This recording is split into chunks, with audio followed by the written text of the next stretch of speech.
Very good evening, respected evaluators, all the organizing committee members and participants. I'm Dr. Kali Rajan, scientific convener for PharmaNest 21.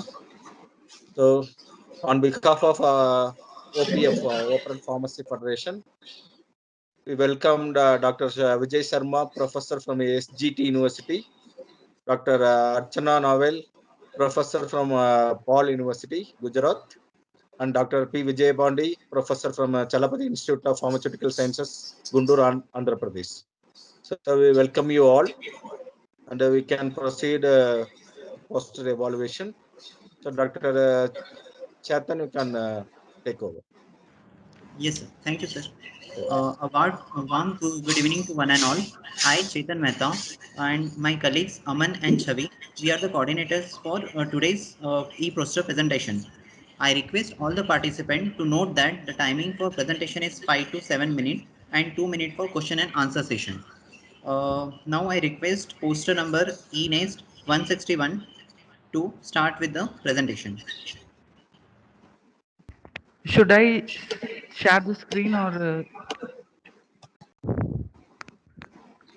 someone will be sharing it for me? Just 1 minute. Wait for a while. Ramesh, share the screen. Now you can start the presentation. Make sure while your presentation your webcam is turned on. Please switch on your webcam. Yeah, now it's fine. You can start the presentation. Am I audible? Yeah, you're audible. First of all, I thank OPF for organizing this online competition during this pandemic. A warm greetings to the judges, instructor, technical team, last but not the least, my co-presenters. Myself, Nagaraj P, pursuing my bachelor's degree in pharmacy at Madurai Medical College. 5, 10, 20 years ago, we would have never thought of sitting indoors for more than a year, conducting on these type of online competitions, conducting online lectures. The spread of COVID-19 has made us move towards automation. In this case, medical field is not an exceptional one. Before we dive into this poster, let me define what is the telemedicine. Telemedicine can be defined as remote delivery of healthcare services. Telemedicine is the exchange of medical information from one location to another using electronic device. Telerobots are the part of telemedicine. Originally, the telerobots were developed to carry supplies for hospitals. With incorporations of artificial intelligence, the telerobots are now used to carry out many functions. The use of telerobots have advanced in the healthcare system. For example, on the 7th of September 2001, the first successful remote surgery was performed from New York across the Atlantic Ocean on a 68-year-old female in France, which is 6,230 kilometers away, and this was a successful operation. Now let me explain the objectives of the telerobots: to deliver quality healthcare to every patient, to provide non-contact consultation and to assist the surgical procedures, to assist mobility impaired patients by making them to perform some basic works.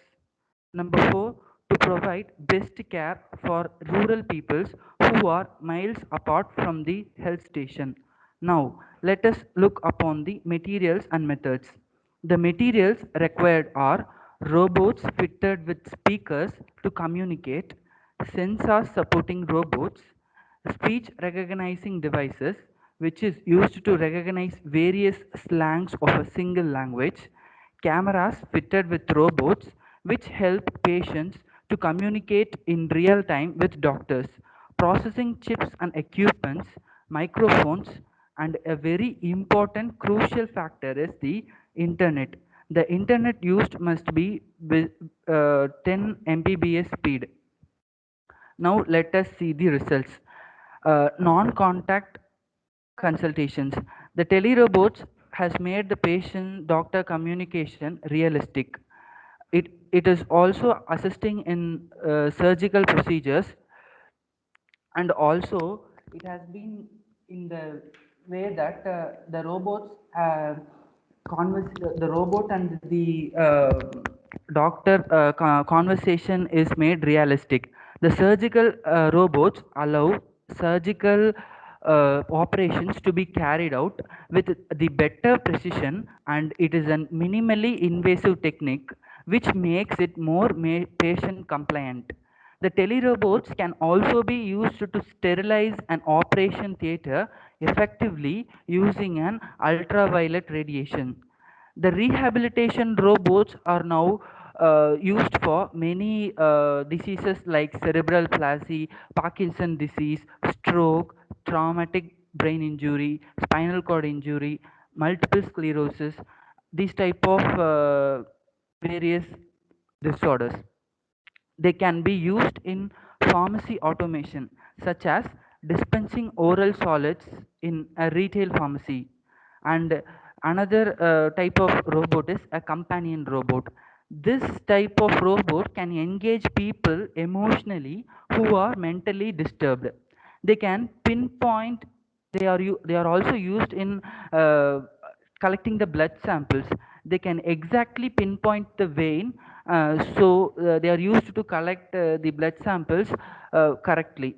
A robot can be incorporated in a reception, as it can register the patient, it can access the medical records and provide assistance in many languages, as humans cannot provide assistance in very many languages. The use of telerobots will break the conservative method of consultation and save the time for patient and the doctor. They provide quality healthcare irrespective of the distance and geographical barriers.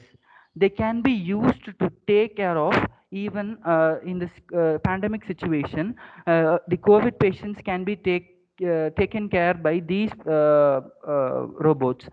They are able to monitor vitals such as oxygen saturation and blood pressure using digital sphygmomanometer and digital oximeters.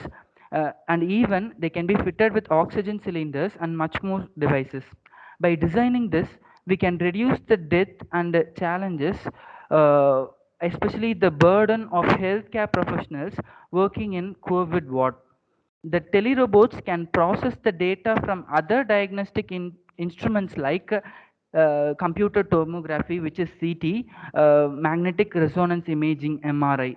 They can process these results and present it to the doctors, and it can be employed for taking the RT-PCR test also. In India, there is one doctor for every 10,000 Indians, as per WHO statistics. There is a very heavy shortage of healthcare professionals. Due to shorter recovery, due to this, we can implement these type of telerobots in the medical field. So, due to shorter recovery period, post surgery, relatively less pain and blood loss, robot assisted surgeries are considered to be alternative by many patients. It is also used to train the surgeons effectively in 3D method.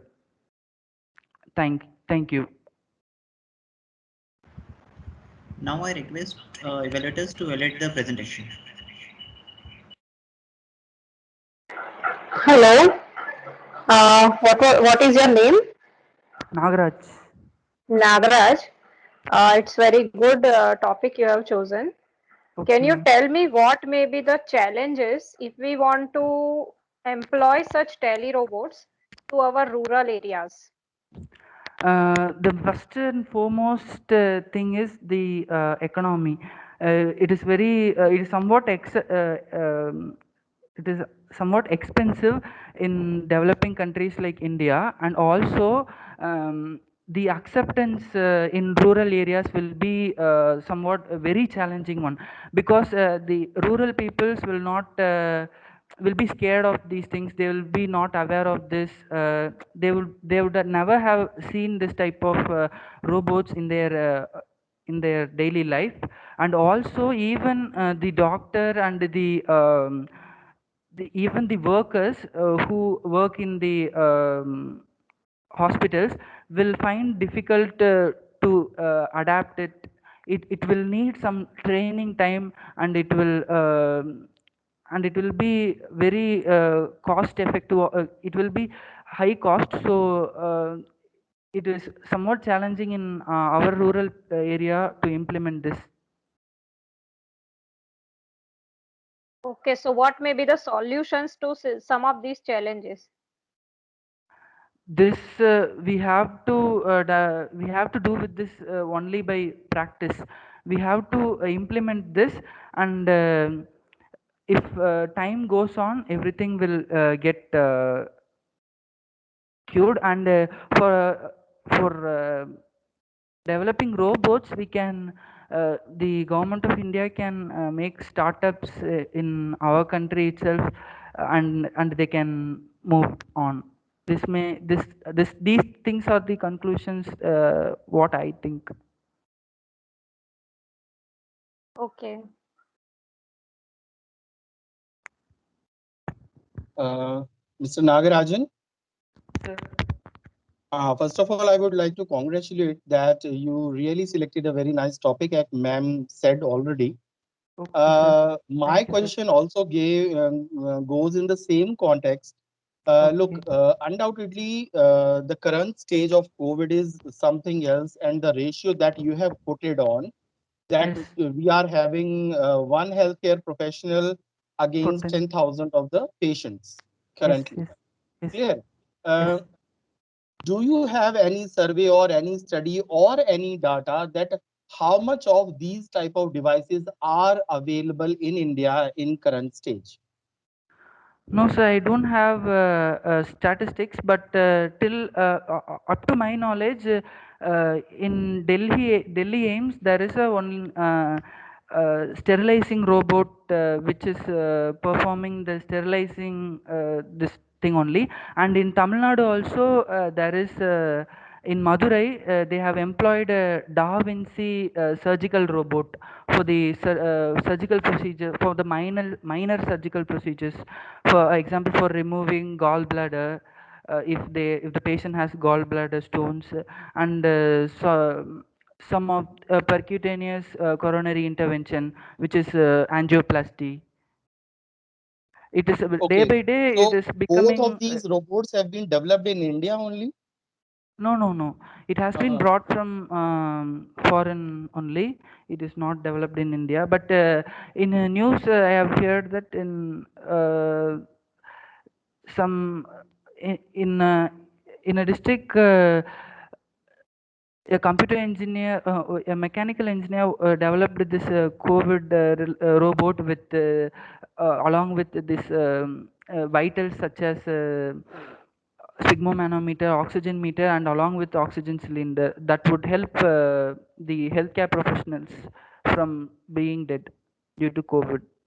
So do you think that if such type of robots have been implemented all over India, they can be able to treat a patient or to means attend a patient as a very active healthcare professional, or they would be acting as an assistant to the medical professional? Nothing can match the natural touch of the doctor, so it can only assist the patient, assist the doctor in consulting these patients through webcam. Although it is not realistic, but it is the need for the day, so nothing goes. We have this robots for online consultations like that. Even the government of India has launched the eSanjeevani OPD app, which is available free for consultation for every state of India. Okay, thank you. Okay, Well attempted. Okay. okay, sir. Okay, sir. Okay, so Nagaraj, you have given a very good topic to getting it started. Okay, so yeah, it's interesting field actually. Then, do you have any idea? Is there any other? As you said, India still it is I mean the initial stage. Do you have any idea in other country they have successfully implemented or used this technology, and what is the output they got it? Yes, sir. Due to the due to this COVID situation, last 1 year has the people has moved towards the online consultation, and these type of robots are implemented in patient care. The doctor will stay in 1 to 20 kilometers away from the hospital. He will assist through this robots. He will care the patient for in robot, through robot itself. He will care for the patient, and he will examine everything. And in USA it is being more convenient for most of the people, although it is not realistic. It is somewhat that is only the problem. The realistic thing is not here. Because of that only some problems is there. Otherwise it is a very good and welcoming thing only. Even the world's first robot assisted heart surgery was done in India only. 2018 in Gujarat, angioplasty was done. The first robot assisted heart surgery was done in India. We can do many things. India has more potential, sir. Okay, thank you. Okay, sir. Now I request Ines, poster number 162, to start the presentation.